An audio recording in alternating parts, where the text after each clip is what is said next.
Құрметті көрермен, текті тыңдарман.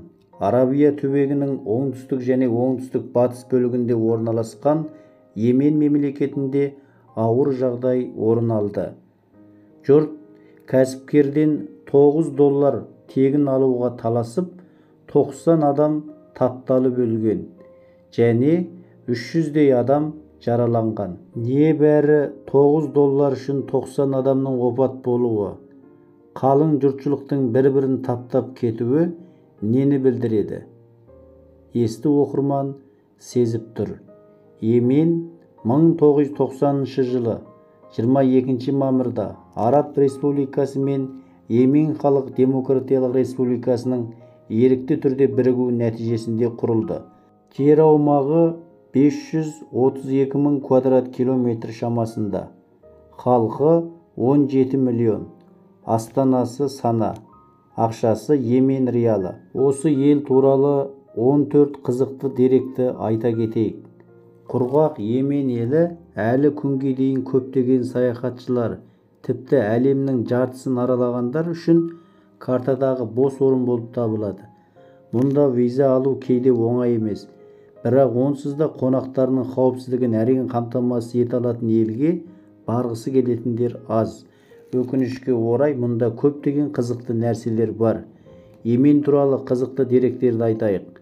Халқы мен ауданы бойынша әлемде 49-ші орында.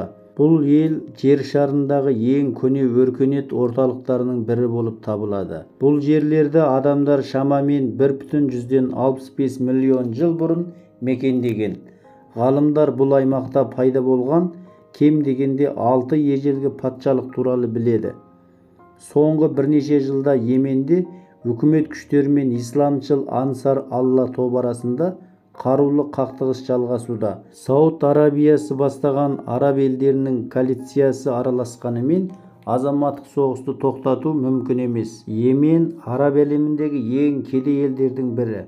Бұл штатта жан басына шаққанда небәрі $2,5 мың құрайды. Араб елдер арасында бұл көрсеткіш тек Мавритания мен Суданда ғана төмен. Йемен шөлінде орналасқан ежелгі Шибам қаласын кейде Манхэттенмен салыстырады. Өйткені ол саздан жасалған зәулім ғимараттармен тұрғызылған.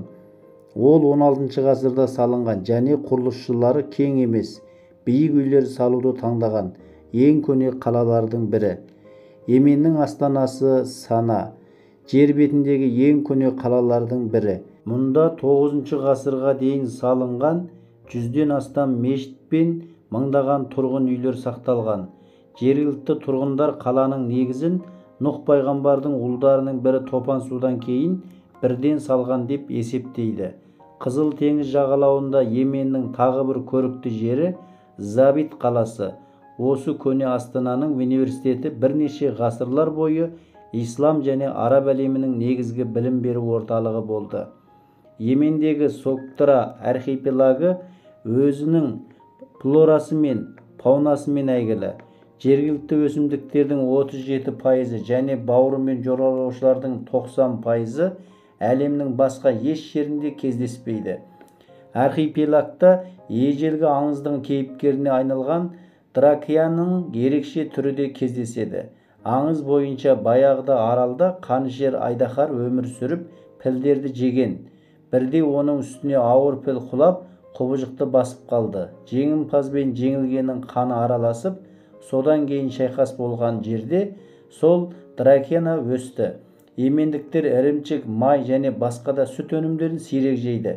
Жалғыз ерекшелік бұл ауыл тұрғындары күн сайын дерлік жейтін сары сүт. Йеменнің ұлттық тағамы салта ет. Фенгурих және бұрыш, қызанақ, сарымсақ және көкшөптен тұратын арнайы соустардан жасалған. Йемен көфесі әлемдегі ең жақсы көфелердің бірі болып саналады. Моха көпесі тек осы елде ғана өседі. Қалғанның бәрі жалған. Сана 1960 жылдарға дейін астананы қоршап тұрған қабырғалардың ішінде ежелгі уақытта қалды. Санадағы ұлы мешіт мұсылман әлеміндегі ең көне. Ол Мұхаммед пайғамбардың көзі тірісінде салынған деген болжам бар.